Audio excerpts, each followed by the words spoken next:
Getting to our conversation now, and we want to understand artificial intelligence from a Kenyan perspective, whether Kenya is ready and how Kenya can harness the power of AI. Are we at that point?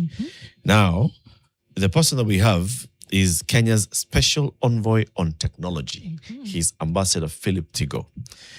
Balozi, karibu sana to Fixing the Nation. We do it one conversation at a time.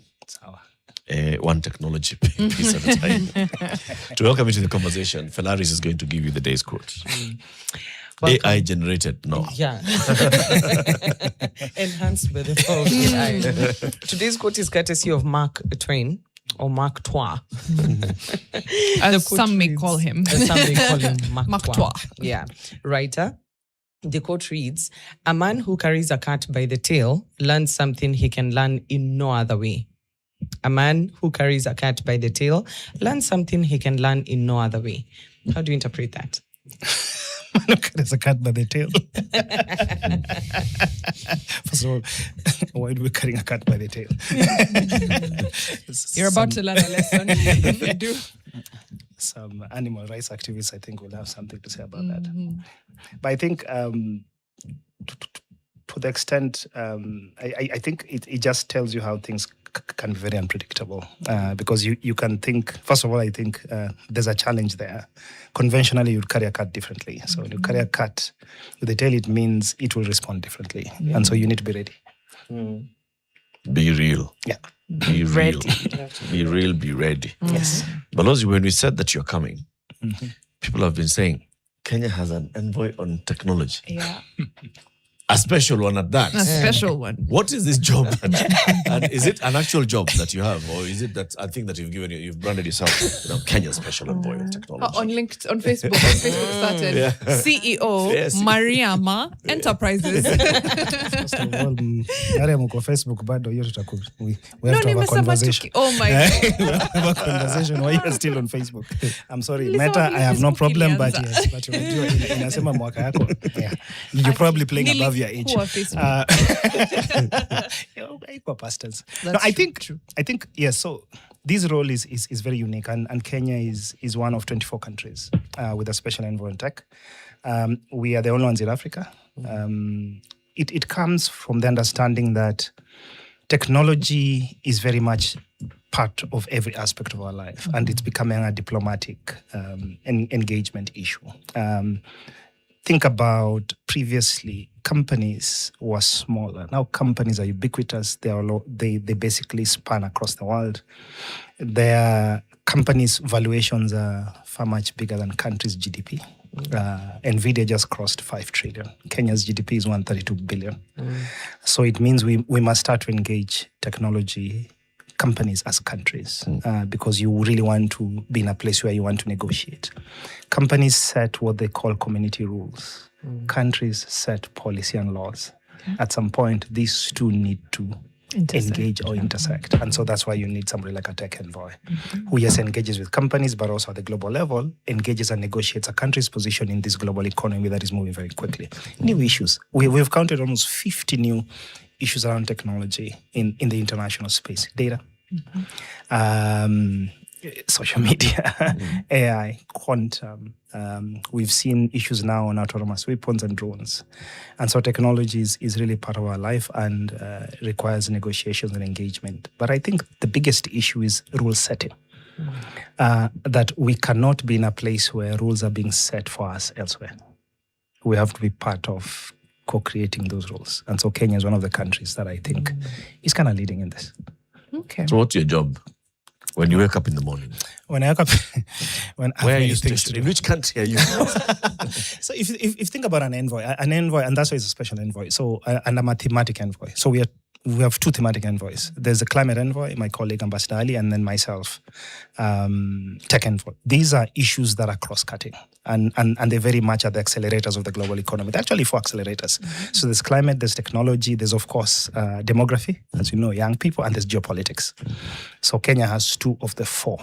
And so my idea is when I wake up is, one is to figure out where are we. in this new and accelerating environment where technology is shaping how we live, learn, work, communicate. So we really have to think every day because it's moving very quickly. The second thing, of course, is to figure out how are we. What are the trends? What are the challenges and what are the opportunities? The third one, I think, in most cases, is where I spend a lot of time. Is the question you asked: is are we ready? And the readiness is not static. The readiness is continuous because it's changing every day. And so, I spend a lot of time doing that. But then I spend a lot of time engaging those two sectors, as I mentioned, both countries, companies, but also rule setting. So I spend a lot of time in the United Nations doing. We've done a lot of UN resolutions on that because it's important that we engage. And then also, of course, the thing that we miss is that a lot of these technologies are concentrated amongst a few countries and a few companies. Yeah. And so there's the Africa missing in this conversation. And it is missing in a way that is a little bit scary. Because if your data, your culture, your context is missing from a technology that is driving the economy, then there's a problem. And so a lot of what I do is I try to ensure that I stop being Kenya. I start being African in this space because I realize sometimes you are alone in this space and you can't just talk Kenya. Yeah. You also have to talk about Africa. We have 2,000 African languages. Kenya has 42. Think about it. So I can't go there and say 42 African languages. I have to say 2,000 African languages need to be included in these technologies. Yeah. Well, Herculean task representing the continent de facto. But we have an AI strategy for the country. Yes. Maybe the continent will borrow from it. I was looking at it and wondering, as this strategy was being developed, and we'll get a bit more granular, but for the larger overlook, as it was being developed, how do you make sure that it is Africa-centric and serves us? And like you said, we're missing in a lot of these conversations, but at the same time, still in tune with the way the world is moving and with global standards. We say, like, for example, our data protection laws, copy-paste of GDPR. Is that the same for our AI strategy? Thanks, Mariam. By the way, I think there is an African continental AI strategy, and it is very much based around the Africa Agenda 2063 and African values. And so if you look at, for example, the sort of very specific nuances will be inclusion of local languages, right? So the kind of global AI models don't necessarily have local languages, it's English. But then Europe and us are the same, because they also have local languages. Yes. Now we know. They also have some little languages. But I think if you look at the Kenyan AI strategy, it started from principles. So I think people see the strategy, but it started from principles. And it started from the principles that were borrowed from our constitution. And if you look at largely also the Africa one, it's very much heavily looked at what Kenya did. So we looked at 5 big things. And I always say, when you talk about AI, it's not a technology. And I think that's where we get lost. AI is a general purpose technology. It's like electricity. It's not ICT. And so you start from principles. The same way you think about electricity, think about AI. So you start from safety. Right, that the AI itself must be safe, and we know the issues we are seeing around children and models being able to trick children to do harm. Security, that the models have to be secure, but also help secure all environments. There's inclusivity, as I say, that AI cannot serve a few; it must serve everybody.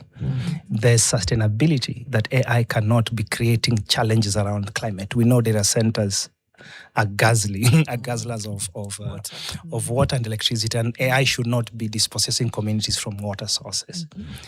The last one, which I think is something that is in your space, is building public trust.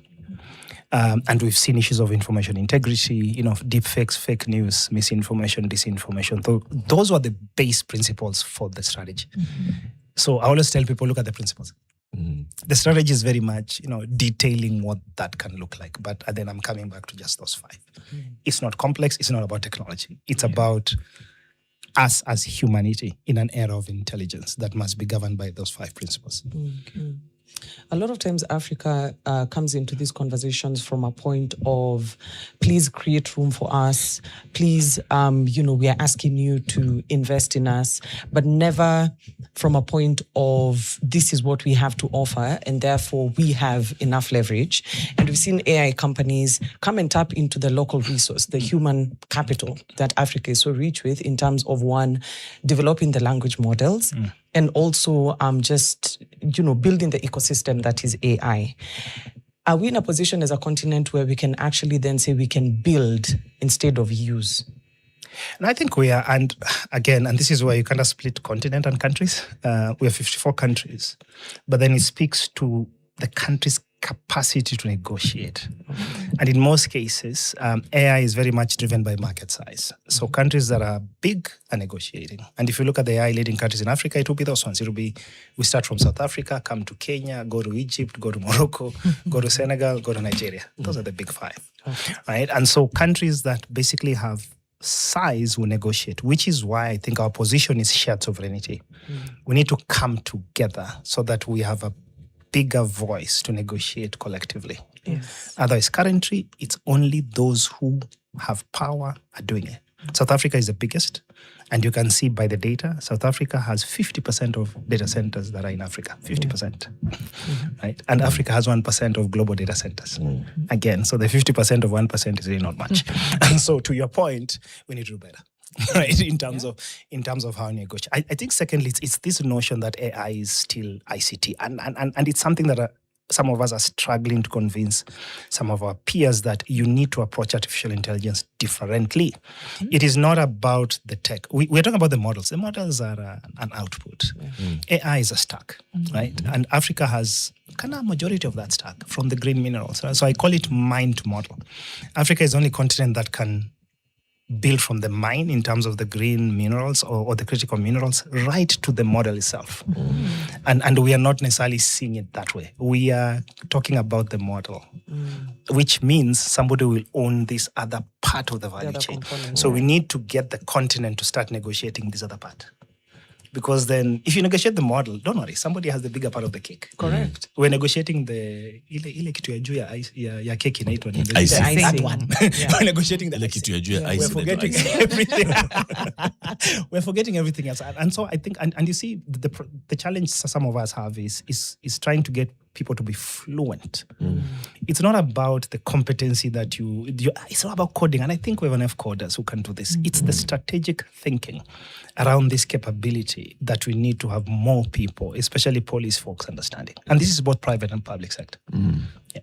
Explain that a little bit, because you've sort of like discounted. So we have a very good, tech human resource, people who are good at that. And you're saying that's not enough. It's not. We're thinking about coding and creating models. You're saying that's coming to the end. Explain this other thing that you want us to do. So if you think about it. If you think about a model, right? A model is sort of, you're building on top of something, right? So you have this table. A model is this cup. It's a cup on top of the table. Think about it. Look at the size. if it was just to do kind of a visual. Yeah. And remember, the model will also depend on the table. This cup will also depend on how this table is built. Yep. So how you kind of ensure that you are part of the entire value chain is super important. And so when you look at Africa, and that's why I look at Africa, so I look at the AI stack in terms of 4 pieces, right? So there's the compute, which is what processes this. Currently, the chips are split between two countries, right? East and West in a very diplomatic language.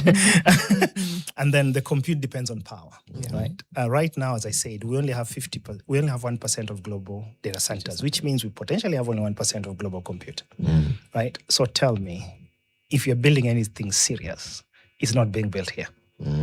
Which means you are paying somebody. So that's value lost, right? So that's compute. But also remember, your compute is processing data, which means you're offshoring your data. If I put those two together, in the era of intelligence, Eric, it's akin to outsourcing your thinking. Think about it. So it's not what you do. It's because it's generative. You've outsourced your thinking. So you've outsourced your brain. So here we are walking without a brain. So our brain is somewhere else. So that's the only visual I can tell people. It means your thinking is somewhere else, which means somebody can influence your thinking wherever it's sitting. So that's the compute. The data part, and you mentioned the data part, right? So we don't invest in data. And that's a problem in Africa. We invest in statistics. We don't invest in data at all. This is both governments and private sector. A lot of our data practice, even your most innovative companies, have outsourced their data practice. We don't pay or invest for data. So we need to invest. Make that distinction between statistics and data. Stats is very much what you got to collect, right? And it's very much structured. It's administrative data, right? So it's population. But data is for me, for example, you took an Uber today. If you took an Uber, let me just go there. What our Facebook I still worry. You took an Uber. You see. I didn't see Google I didn't Maps. see being attacked on the bingo cards this morning, but Google it is what it is. You see, we generate data every second. Yeah. We are not investing in harnessing that data, collecting it, and then putting it into sort of a model that then starts to build capability. For example, all of us are taking some ride sharing, whatever. It definitely has mobility data in there. I'll tell you for sure, no one harnesses that data for anything else. It could have been useful, for example, to understand our traffic, right? Every base station of a phone company, if you're in a Scania trucks collect weather data. The minute it moves, the wiper starts to move, it collects that. But that data is for its own development. They are Scania's shock absorbers. They have a black box. If it hits a bump or a pothole, it reports. That data is sitting there. In Kenya, we have Scania trucks, right? That data, we're not investing in using that data to build models, to even understand where the potholes are, to understand where we have sort of weather. And Kenya is interesting around weather. And you know this, Nairobi in itself, it's an ecosystem of weather. It can be raining in city center. In Dagoretti, it's hot, right?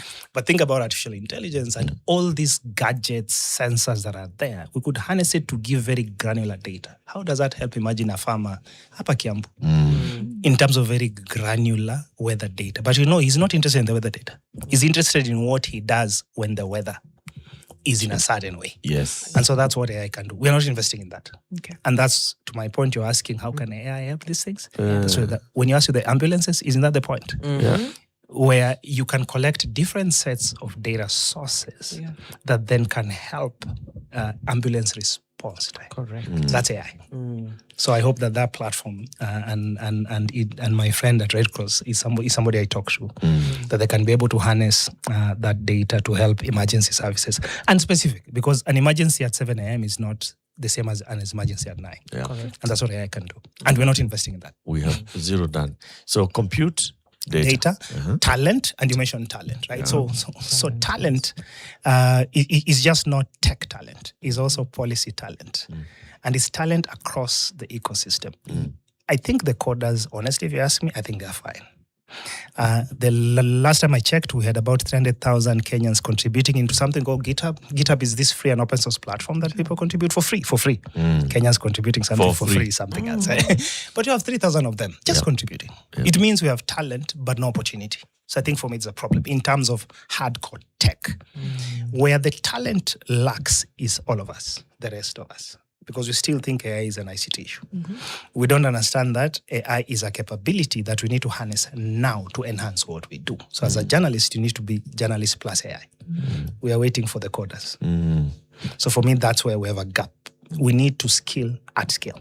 Currently, 51% of jobs in Kenya can be disrupted. Can be disrupted. 51% of the jobs. Can be disrupted. 50% can be disrupted by AI. The can means the person holding that job is not leveraging AI. But if you start leveraging AI, then you'll not be disrupted. So that's why I said there's a talent issue. Fourth one is use cases. Use cases about practical applications, right? So it's not about AI for vanity's sake. Currently, we only use ChatGPT. We're the number one user of ChatGPT globally, by the way. Yes. We're the number one users of ChatGPT. By prompt numbers or by what metric? ChatGPT. Yeah, no. Like collectively, ChatGPT. Is it how many users ChatGPT has locally, or is it the number of prompts coming from Kenya? Use in terms of use, right? In terms of the use of it. In terms of interaction. Not number of people have downloaded the app. It's think about it. If you think about US has over 300 million people, Kenya's 56, but 18 million are kind of your core user base. But the 18 million use ChatGPT more than the 300 million. So that's the context, right? Gotcha. And so, but what is the use? It's emotional advice and companionship. Which are very important, by the way. We are very lonely people. So if you think, and that's my point, right? So it's not about. It's very scary. Yes, it's very. But we can take a sample, Yeah. even in this room, right? Open your chat. The first thing we go to ChatGPT is we're asking ChatGPT for Advice. advice. In one form or another. We're not doing it for productivity. Correct. Okay. And so it's not, and that's the point. So it means there's enthusiasm, right? And Kenya is, I think, globally number 9. Enthusiasm, in terms of enthusiastic about AI, Kenya is number 9. But in terms of use of this chat platform, we are number 1, right? And so it tells you that there's already some kind of appreciation of what AI is, but we're not necessarily directing it for the right reason. use. There's some appreciation, but not the appreciation. But not, that is required. but not meaningful. Let's take a I think break. that's important, yes. Ambassador Philip Thigo is Kenya's special envoy on technology. He's here today to just force us to think AI differently. We're number 1 user of ChatGPT. Chat. Huyo ameniacha. Hi, Me Chatty. too. Me do. How do I respond to this text, Chatty? Yeah, that's kind of thing. But When I discovered there's na chati na Kiswahili. Bas, that was it. Endgame. I'll come to that story of Kiswahili. I'm coming to that story. These Facebook people.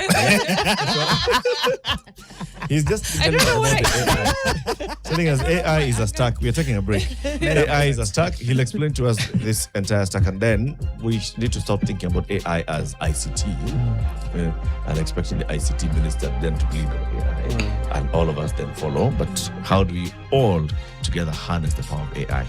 Keep it here for that. You can ask your questions on X, on Facebook, or on YouTube at NTV Kenya. We'll be back shortly. What's up, nation? I'm Corporal Gilbert Solel. I'm working Southwest National Park, Southern Sector. And my name is Oliver Saliko. I'm currently at Mactau, Plateau, Southwest. Our mandate here is to preserve our flora. So that's why we are here. We are the custodian here. We appreciate our job. And this day, we are celebrating Rangers Day.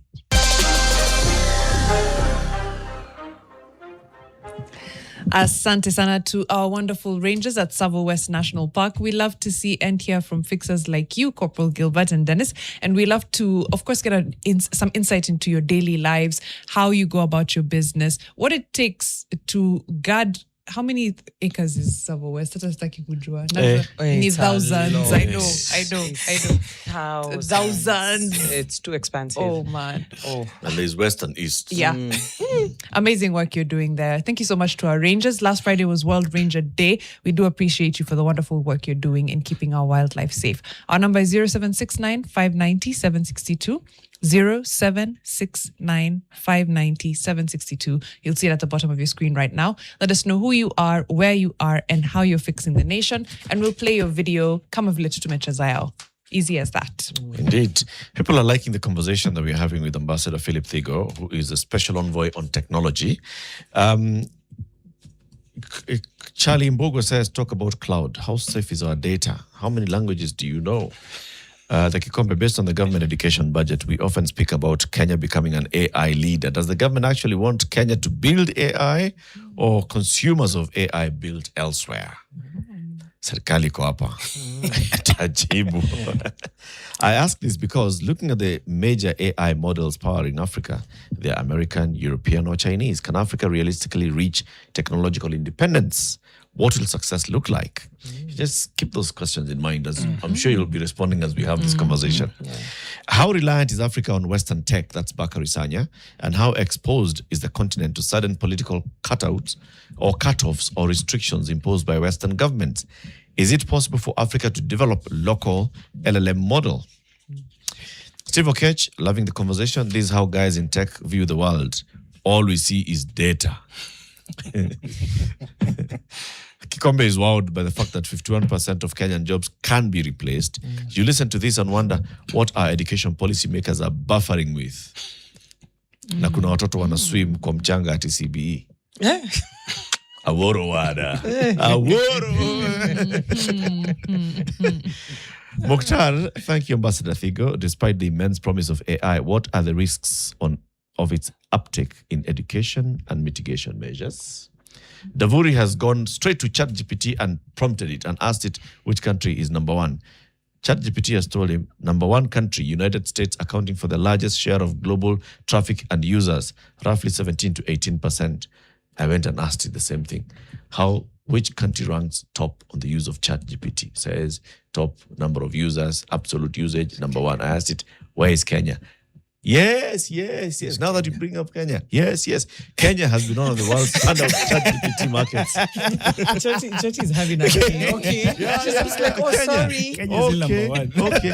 By share of internet users using ChatGPT, Kenya has ranked number one globally. So that's what, and I think that's the question I was asking. Is it as a percentage of the population and of internet users, or just raw numbers? Because I can see how we'd be number one as a percentage of our internet users, as opposed to just raw. 300 million Americans is true. It's hard to compete with. It's hard. The question on jobs, I know Kikombe had asked about it. That statistic that 51% of jobs could be disrupted. Can we have this conversation honestly? Because I think there's something about AI leaders kind of wanting to soften the blow and saying, oh, AI isn't here to take your job. It'll only take your job if you can't use AI. And I think if we're being honest, AI will take some jobs. And that's... can we just have this conversation honestly? And not in a doomsday way, No, of course, just in a very I get it. logical way. And so I think about logic, right? So think about structurally, right? So while the Economic Forum kind of projects about 170 million jobs will be created, 92 million will be displaced, right? 170 created. 170 created, 92 displaced. Right? Okay. So this is the World Economic Forum jobs report. Simplified this way, that every industrial age has brought in art technology. Correct. Right? So when steam came, the people who were doing, before that, the people who, the canoe riders were displaced, right? Because then steam could cover. Longer When electricity distances came, steam was displaced. So anybody who was working around steam was replaced. So look at that as a natural transition of technology. That a new technology comes, it makes a previous technology obsolete. And the person who was working in that technology becomes obsolete. So it's a natural displacement. So jobs will be lost. This is why it's the 51, 52%, right? And I'm saying maybe, because the other 48 will be displaced completely, right? So that's why I say that it's a glass half full, not half empty, right? And so I don't want to talk about the 48. I want to talk about the 51, 52 that may be displaced, and you have you need guys to understood the prepare. statistic now? 51% of jobs may be disrupted. But The other 49 will be. will 100. That They'll is, go. will go. Think Fantastic. about a secretary, right? They're just jobs that will go. We've seen them in banks, right? You see more automated teller machines now than bank tellers, right? Those jobs will go.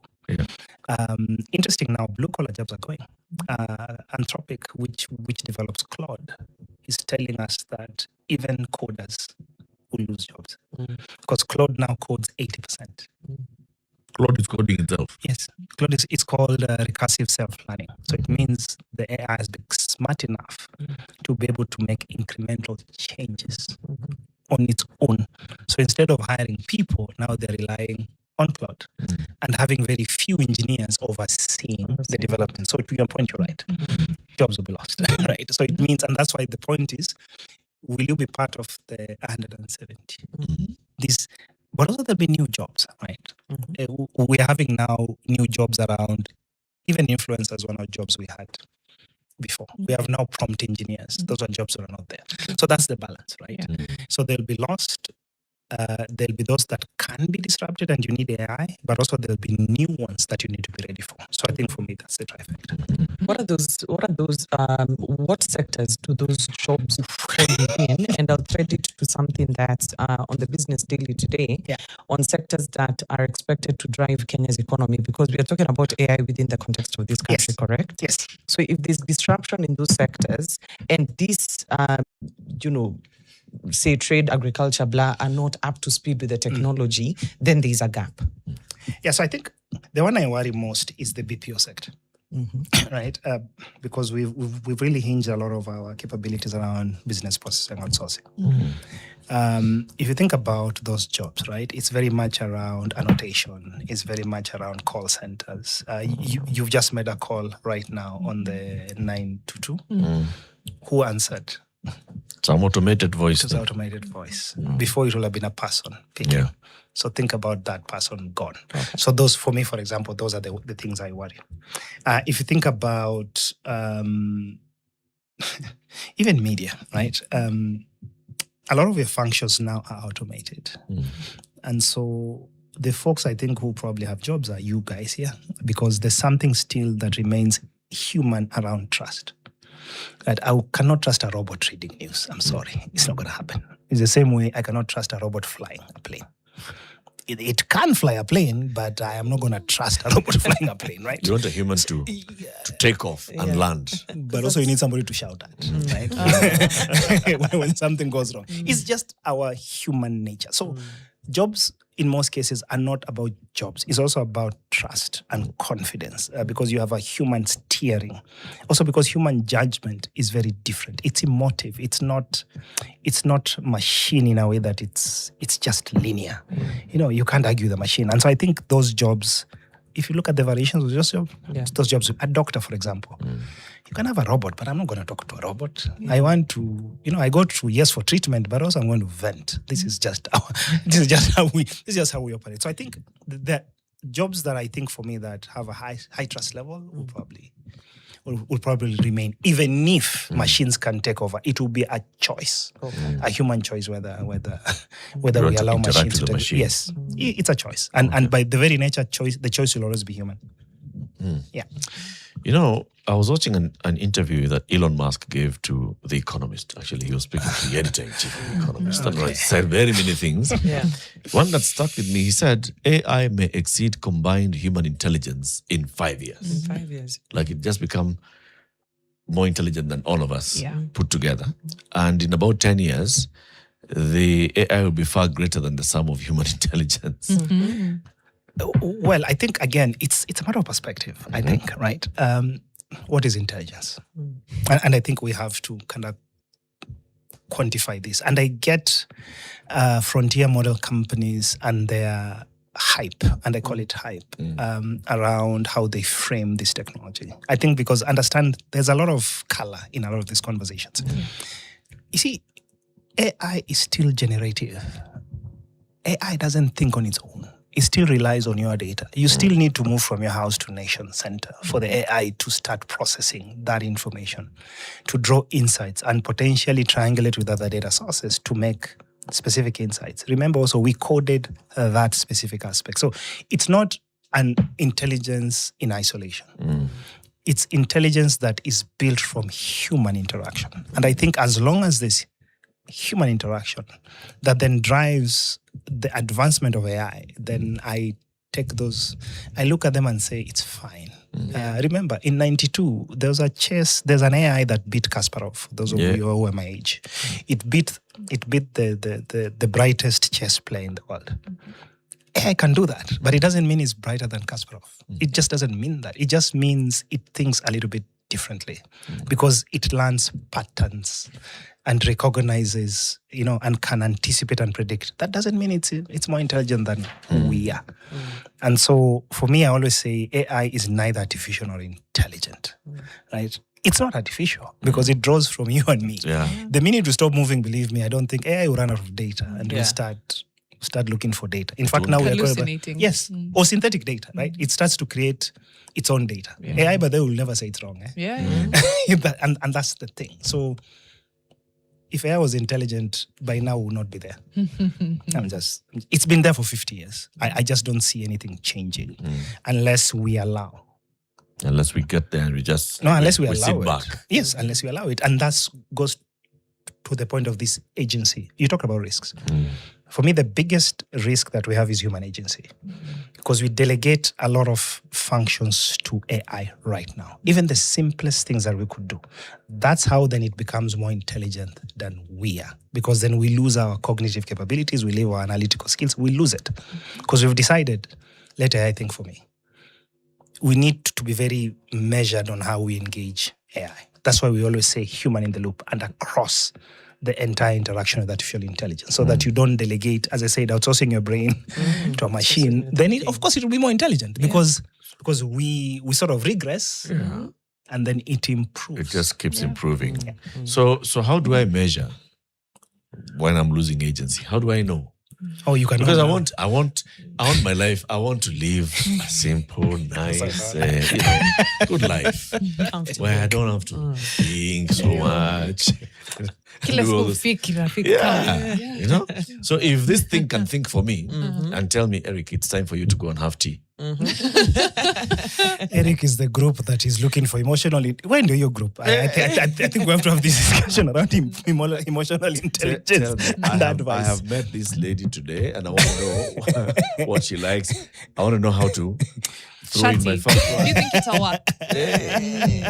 And then unaleta data tena. Once you try, you go bring more data. Yes. This is how she said reacted. So what do you did think? it. Anyway, so I think on a serious note, I think if you think about and we know this, right? At some point, you start engaging these models, and you realize it's going in a direction that you really don't want. I think for me, that's where you kind of stop and say, okay, enough. Let me just go do old school. I'll go to my keyboard and I'll go to my notebook and I start writing. And so I think it speaks a lot to our ability to design. And we have this as humans. Like we can design a couple of things very quickly in terms of insight. Sometimes I get these models and I'm like, no. I find this thinking. And when you ask it will tell you. I kind of overthought this. Let me come back to your thinking. And that's where you so it needs to be a way that we work with the machines as helpers. They should not lead. We lead. It's you having an assistant. So I don't see how that's different. You don't delegate decisions to your assistant. Your assistant is an assistant and needs to be an assistant. That then decisions remain your decisions. And that's where the responsibility and accountability comes. It speaks to values, if you ask me. And so I think we need to train more on that. It does. Yeah.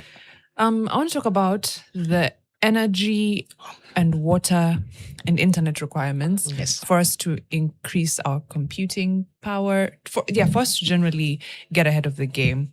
Massive requirements. I know you know them better than me, but realistically, how much work do we have ahead of us if we are to become owners of AI, not just consumers? So I think, again, it's the stack, and I'll combine both your question and Eric's. I think if you look at the stack, right, so I look at the compute piece as the infrastructure piece, right? So, and the compute is many stacks.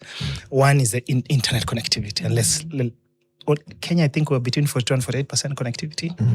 So we need to do a lot of work on that. East Africa is 24%, which tells you this is the region with the least connected people.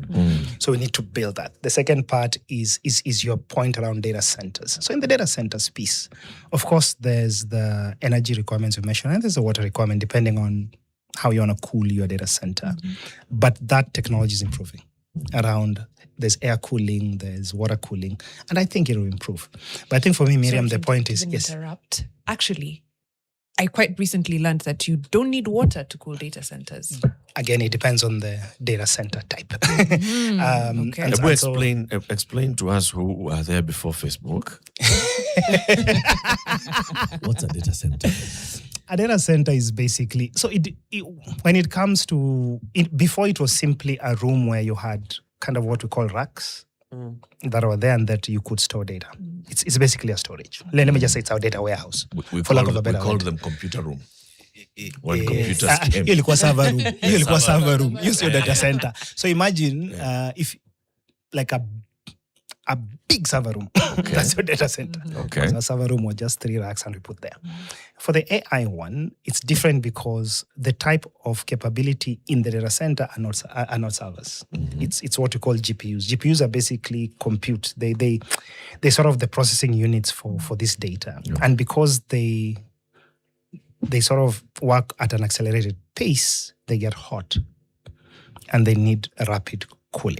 All right. And so that's why you need massive either air or water to cool these capabilities so that they continue functioning. We used So to cool that's- server rooms. Yes. So now it's a big server It's room. a big server room, and So so it's imagine hotter. you need exactly.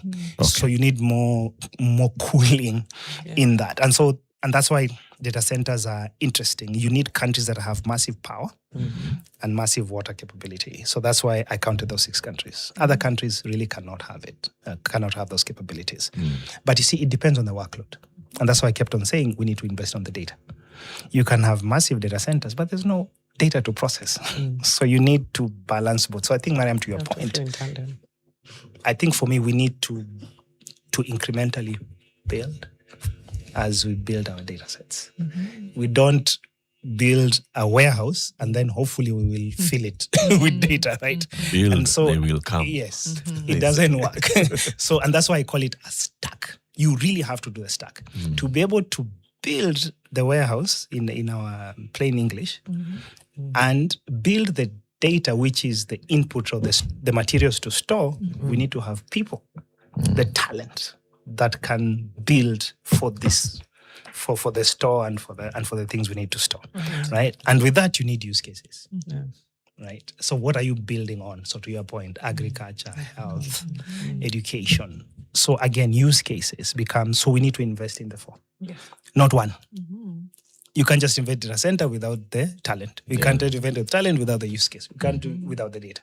So that's why we call it a stack. Okay. Otherwise it doesn't work. They all feed into each other. Yes. We're about to take a break, but when we come back, we'll be looking at just threading onto the sectors. Again, what the competitive advantage is between these sectors, how they leverage AI, and also the disruption that AI is causing in those sectors, because we also can't ignore that. Stick around. We are... Not yet. Not yet. Oh, not There's yet. We still still have time. some 2 minutes. Ask that Good. question. Yes, exactly that. So let's start with the sectors as they are. So on the Business Daily, they've listed trade, agriculture, consumer durables, building and construction, finance, and mining, real estate, transport, manufacturing, and those are the sectors that are projected to drive Kenya's economy.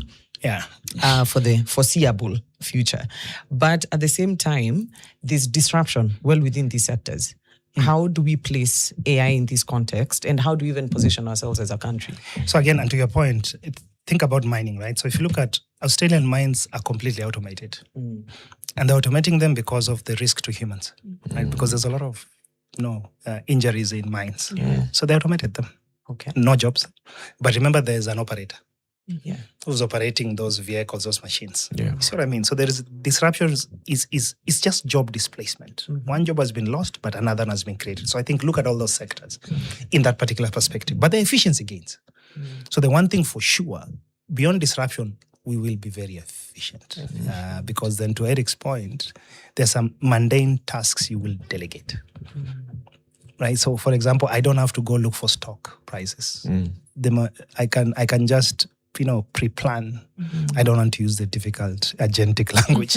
You can just pre-plan the sort of the AI to sort of look for these things on its own, and then gives you a summary and tells you this is the stock prices. Ideally, you would have a researcher doing that. Exactly. So you just be efficient.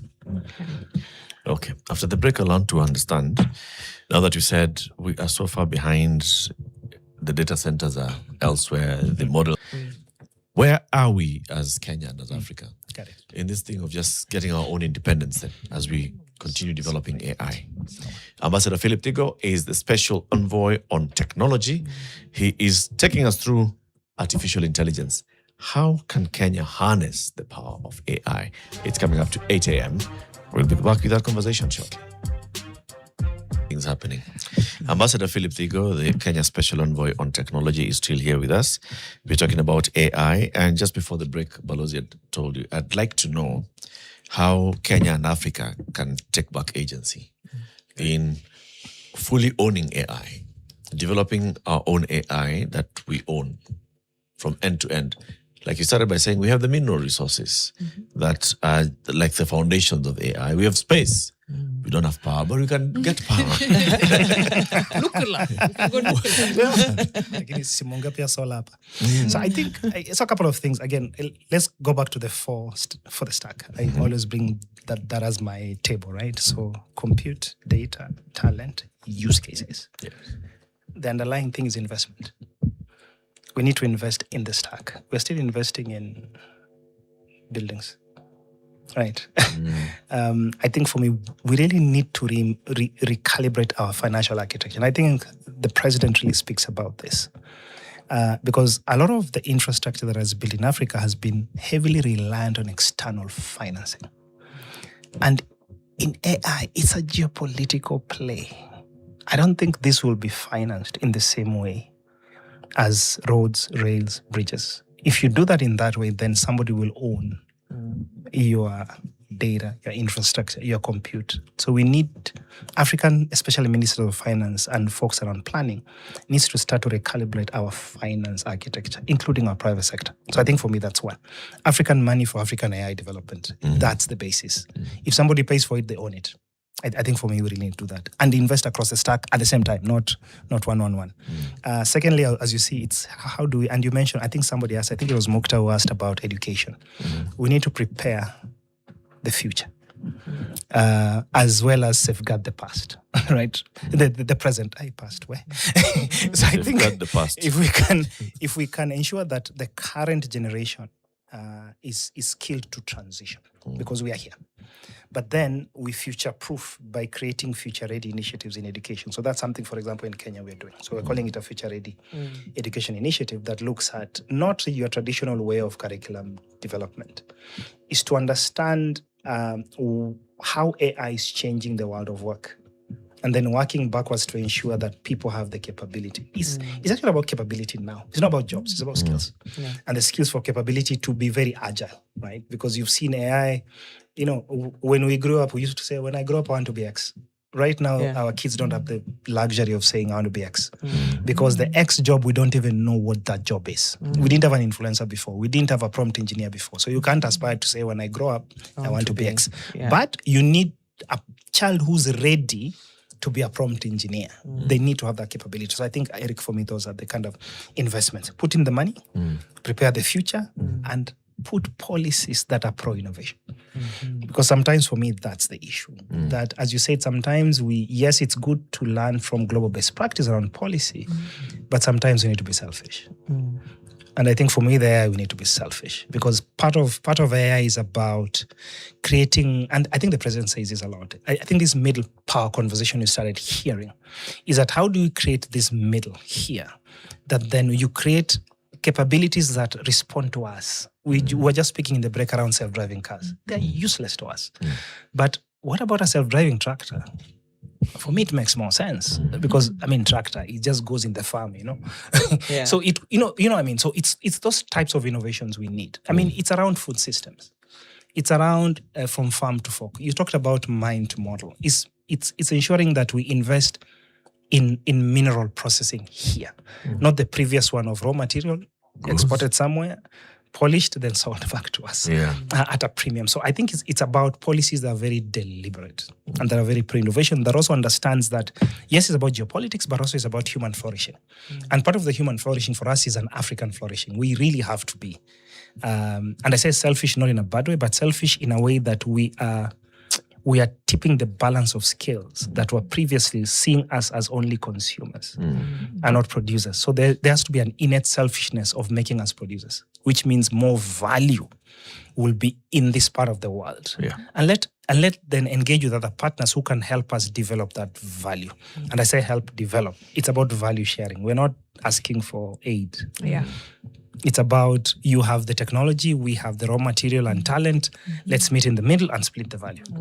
Previously, we were the raw material, unfortunately. Of everything. Of everything. Balozi. If you don't have a seat, you're on the menu. If you don't have a seat at the table. Wewe ndio chakula. How important is what you're saying to the conversation that begins on the 12th of August? Yes. About Kenya 2063? Because like you're saying, that future will definitely have a lot of what you're saying, how technology and AI. So if you think about, if you look at the sectors that I think you kind of have mentioned is that you have to think of it from the perspective of critical and emerging technologies. And you see, AI is just one. So I just want to talk about AI. There's something called quantum that is coming in 2-3 years. That one I can definitely tell you. If inshallah, if we are here in 3 years, we'll have that conversation. There'll be a quantum conversation. There'll be a quantum conversation, simply because of what AI has done. So AI is also accelerating development of other sectors, whether it's genomics, whether it's material science. And so quantum, you call it a quantum leap. Quantum is basically computers that process data differently. It doesn't process it 1-0. It can process in different states. That's why it's quantum, right? And so it means it thinks very quickly. If you think how computers think very quickly, it means everything we do now, if you use quantum, will be exponential. We've never seen anything like that, right? So it just means speed. So we need to have that conversation in that context of any other critical and emerging technologies that will come. So we need that kind of foresight of, okay, so in the next 10 years, what are those other potential groundbreaking technologies that will come? And then how do we factor it, for example, in manufacturing, right? It means you can manufacture faster. It means we don't have to have a very resource-intensive manufacturing industry. You don't need to build a 100-acre company or factory. You can build a 2-acre factory. Smaller but efficient and exponential. Right. So for me, that's the conversation we need to have. Okay. Let me take you a little bit back to when we started and nikaongea once I discovered mezongea na chati na Kiswahili. I was like, let's talk like bros. And then over the break you mentioned hallucinating in Kiswahili, and I think this will feed into the importance of us, training and owning the data. But nimeuliza tu chati, ni aje chati, ulitrainiwa na data gani ndio ujue Kiswahili? Kasema ni aje, swali poa. Sikufunzwa Kiswahili kutoka kitabu moja au source moja. Nilifunzwa na mchanganyiko wa data kutoka hadharani mtandaoni, tovuti, makala, blogu na mijadala ya umma. Data pia ambazo OpenAI imepata kupitia ushirikiano na wahusika wengine. Data iliyotengenezwa au kukaguliwa na watafiti. And then this part, pia kutumia synthetic data. Yani mifano inayotengenezwa na AI. So, alafu pia it goes on to say, Kiswahili changes very quickly. Hata hivyo, so sheng na slang za Nairobi inaweza kuzielewa, lakini zinaweza kubadilika haraka sana. Ukiniambia ameomoka vibaya au hiyo imechapa, mara nyingi nitaelewa kutokana na muktadha. Lakini slang mpya kabisa inaweza kunipita. And then of course, because AI loves you to prompt it, sasa naniuliza, unapendelea Kiswahili sanifu cha Kenya ama tuongee sheng kidogo? Let me put that down. Because they love a prompt. But talk to me about local languages, Kiswahili specifically, and then now all our other languages. And the synthetic data that you're saying sometimes comes out, the hallucinations and more. So I think, and the good thing is that ChatGPT doesn't lie. It actually tells you data sources. Think about the internet. Is the internet clean data? It's all mangled data. It's all mangled data. As long as I was able to put content out there, ChatGPT will ingest it. And the models will ingest it and not necessarily check whether it's fact or not, or whether it's correct or not. And that's the issue I have with local languages, at least. And remember, a lot of it is developed somewhere else. A lot of those folks don't understand Kiswahili. So they have no basis or reference point to know whether the Kiswahili that the model is being trained on is correct or not. This is why it's important to have this collaboration around local language. You call it linguistic diversity, right? So multilingual models that then collaborate with folks who live these languages so that they can correct in case there's challenges, right? So the hallucinations we mentioned, the models have a way of making up facts. They don't say they don't know. Just make up facts. And so I think it's important to collaborate with that. And Mariam, to remember having this conversation, was that we need, a lot of our languages are not written. It never talked about any other source. All of those sources are written sources. A lot of our languages are spoken. And remember, majority of our languages are not digital. So it's very limited in a way. So we need, and that's where I think you were saying the opportunity in terms of how do we take that real estate here. Felaris was saying this. How do we take the real estate And I think that's where our advantage is. We have 2,000 African languages.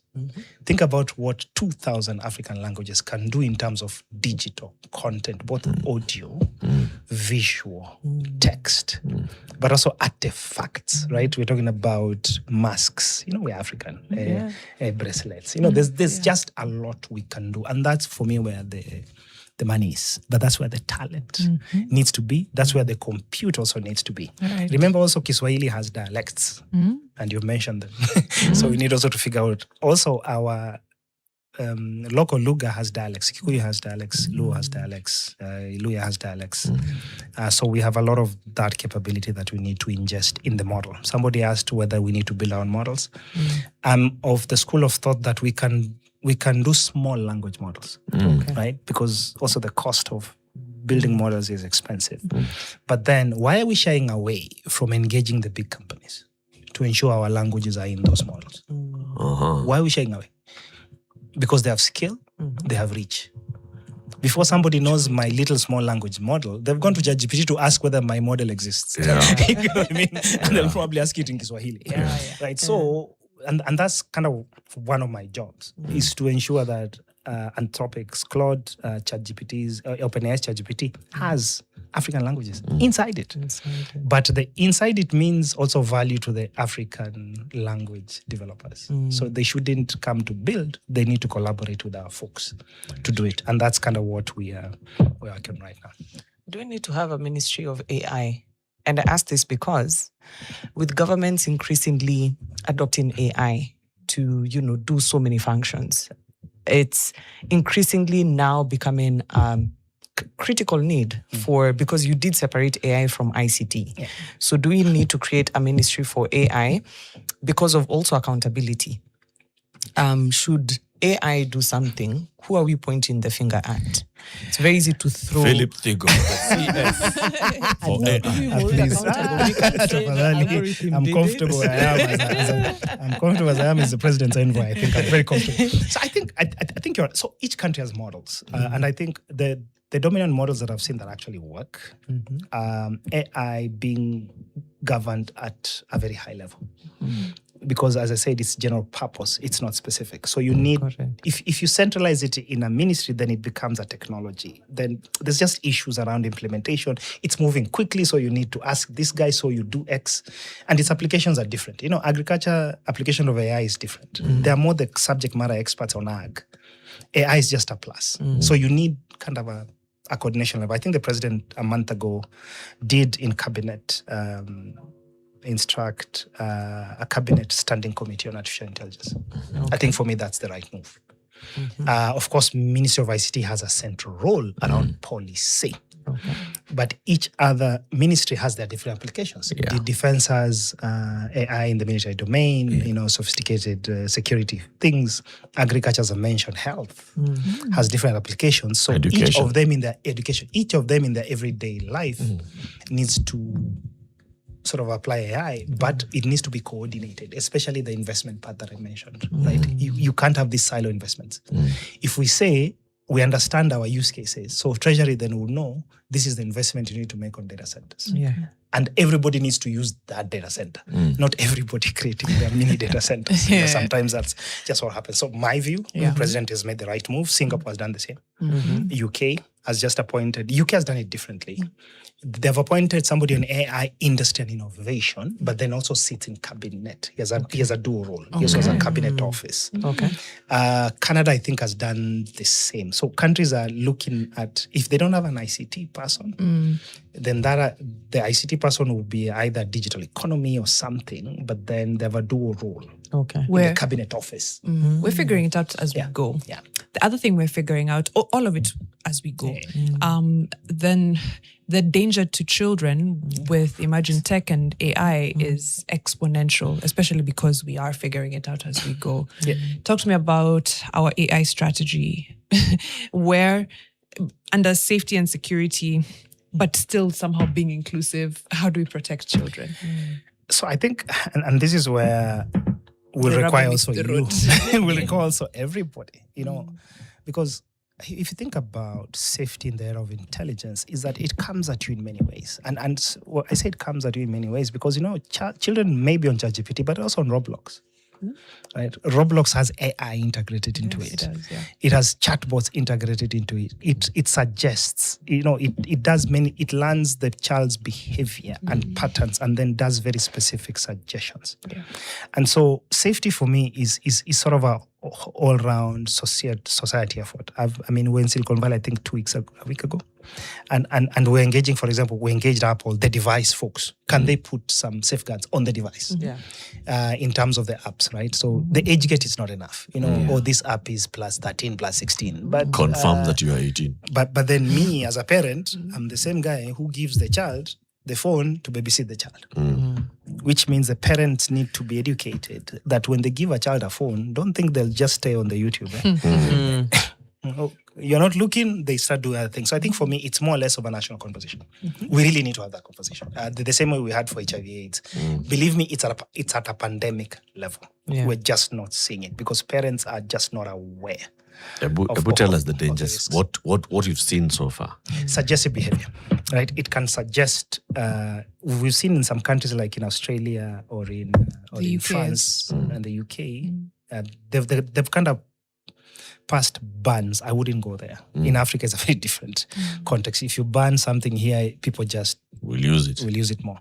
It needs to be a different mechanism. So I think the challenge one, for example, kids get depressed. This issue around asking it for advice, emotional support, get depressed. Sometimes they've even asked the model to help them kill themselves. And they've done it. And that's why for me, language becomes important because in English, there may be safeguards, but in local languages, the developers do not have the language to create safeguards so that the model tricks the child. We've seen grooming, right? We've seen agency, like kids just being hooked on, it's a drug, just being hooked onto these platforms. And remember, AI is in everything. It's not in the raw format we are consuming around ChatGPT. It's in every game platform. And in that way, that's the danger to a child because psychologically children are ready for this type of capability. So for me, we need to have a conversation. I think the president did mention it, that we really need to have a conversation of what age gating or safeguarding children's safety means for Kenya. And it has to be Kenya because we are peculiar. Peculiarity, the very straight one is age gating. Say no children should have devices below this age. But remember, they need it for class. So now. And that's what I'm saying. The age gating for me, it's not about banning children not to have devices. It's about engaging parents, teachers, and children alike on the risks and opportunities. We've done this in many other platforms. And that's why I'm saying it's a conversation because children need to be trained to come and ask a parent. Can I, should I? Right? A parent need to know that the risks because parents right now don't. Yeah. Believe me, it's kids who set up phones for parents. Yeah. You get what I mean? So we need to quickly transition who's the parent in technology. I think the children are the parents in the area of technology. So for me, it's why we need the conversation. We need to flip that very quickly. We need to engage. I was engaging my pastor this weekend. And then he was interesting to tell me that even pastors now are asking ChatGPT to develop sermons. Yeah. So it tells me it's not about kids. It's also about parents, right? So, and I'm saying it's pandemic level in terms of we've delegated our entire agency to this technology. And so we need to walk back a bit in terms of a national conversation on what it means to use this technology in a way that builds us, not takes us down, and we've seen it. And we've seen the statistics. Yeah. If the majority uses is emotional advice and companionship, then it's not about access. It's about us understanding the value and then flipping. I'm not saying don't use. I'm saying, can we move the needle? So that we start making it more productive. Yeah. You've seen it in schools. I've seen it in Kenyan schools where Kenyan schools are saying don't use ChatGPT. I was a director at Arizona State University where we told kids use ChatGPT. Believe me, we have a different impact. because then they're coming to us and ask us, hey, he told me this, he told me that. So we were No, it's able to engaging. navigate in a way that then now people know when to use, when not to use. Here you tell them not, they use it, the teacher doesn't know. Yeah. So that for me is it's a whole of society. Add value. I know we keep saying that, one of the best solutions is pick a book, read a book. Sometimes it's in simple, practical solutions, but I know it's easier said than done. We have fixers who are online just contributing to the conversation, but we need to wrap this up. We have Steve Okech saying the solutions we need as a country lies with the guys in tech, listening to him. Wouldn't you agree? We see a problem for what it is, the true and false logic, minds trained to find solutions. Unalo Siro saying, why does every Kenyan act start with a framework and usually ends up with setting an office/budget? Is it a place where Kenyans can complain, e.g. Office of Data Protection? We still get marketing SMS. Despite having an office. Despite having an office. George Kariuki saying, innovation in Kenya is lip service, local founders, country's capital, and even worse, our market is very apathetic to adopting local technology. Is it actually? No, Is it's not true. it? I was about That's to not true. say, yeah. That's not true. That's not true. We attracted the largest VC capital last year in Africa at 900 and between, I think it's $986 billion, almost it's $986 million, almost $1 billion. But we lost our spot, and this is on page 4 of the Business Daily. Kenya has lost its spot as Africa's top startup funding destination after inflows to Egypt overtook it, underlining the impact of a depressed investment activity in the 6 months to June 2026. So the data you're referring to is last year. 2025, yes. Exactly. So this, again, just something to interrogate. Yeah. But this is external funding. This is Yes. external. Local high net worth individuals. And that's what I said. Yes. I mentioned that they're still investing in buildings, real estate. We're buying we land. need- Yeah. land. So we need to change. And that's what I said. So imagine if Global Capital last year saw $1 billion worth of investments. Yeah. What are the Kenyan high net worth people not seeing? Or actually, just even the retail investors who, for example, are buying shares Yes. for Family Bank, Yeah, for exactly. Kenya Pipeline, can they put money into Mariam's idea? They'll say it's a website. I've had this conversation. I've actually had this conversation. It's so funny. Sometimes I say, if Mariam's Facebook was Kenyan, it would not have any investment, right? Because I put money in a website. So I think sometimes it's just light. Right? So the future economy is in this asset light capabilities, not brick and mortar. Asante. Balozi, thank you very much for joining us today. Thank you so We'll much. invite you again. Ambassador Philip Thigo is the Kenya's special envoy on technology. Are we better off now? We understand a bit better about AI. Hopefully, this is how we fix the nation, one conversation at a time. Next, we talk to a governor who has been ranked the best performing governor. Is it him or is it the county that's best performing? Does he want to take credit or does he give credit? Does he share credit with others in the county government? Anyway,